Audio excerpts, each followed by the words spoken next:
This is The Witches. The chapter's called In the Kitchen. The time has come, my grandmother said. The great moment has arrived. Are you ready, my darling? It was exactly 7:30. Bruno was in the bowl finishing that fourth banana. Hang on, he said.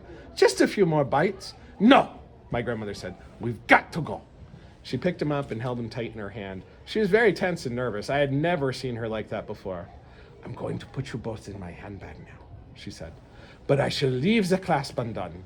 She popped Bruno in first. I waited, clutching the little bottle to my chest. Now you, she said. She picked me up and gave me a kiss on the nose. Good luck, my darling. Oh, by the way, you do realize, don't you, that you have a tail? A what? I said. A tail, a long, curly tail. I must say that never occurred to me, I said. Good gracious me, so I have. I can see it now. I can actually move it. It is rather grand, isn't it? I mention it only because it might come in useful when you're climbing about in the kitchen, my grandmother said.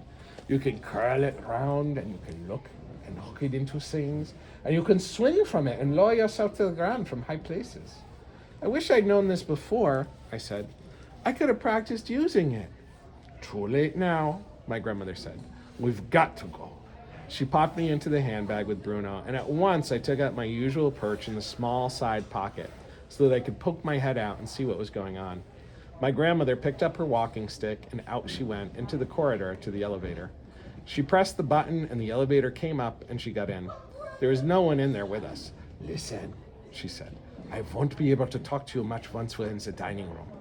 If I do, people will think I'm absolutely crazy. I'm talking to myself. The elevator reached the ground floor and stopped with a jerk. My grandmother walked out of it and crossed the lobby of the hotel and entered the dining room. It was a huge room with gold decorations on the ceiling and big mirrors around the walls. The regular guests always had their tables reserved for them, and most of them were already in their places and starting to eat their suppers. Waiters were buzzing about all over the place, carrying plates and dishes.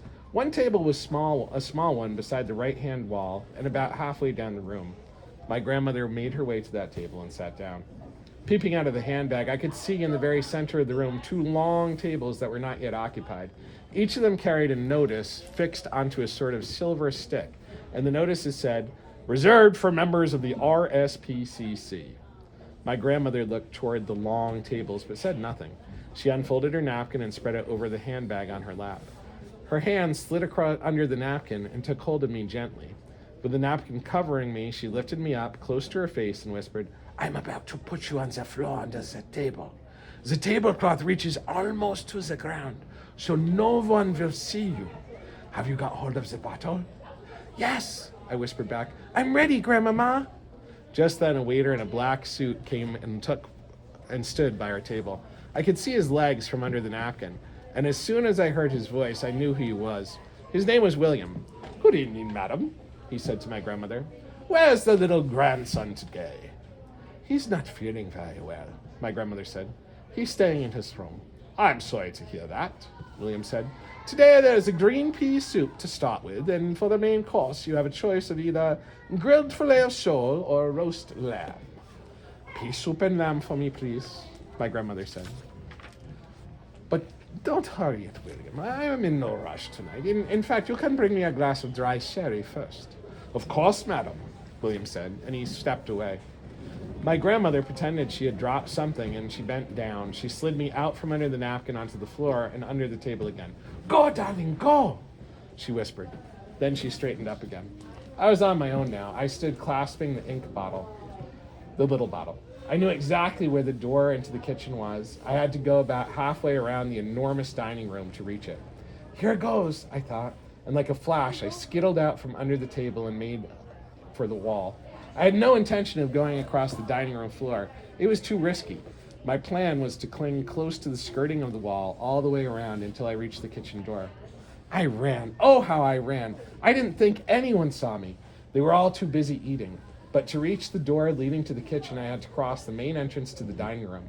I was just about to do this when in poured a great flood of females. I pressed myself against the wall, clutching the bottle. At first, I saw only the shoes and ankles of these women who were surging in through the door.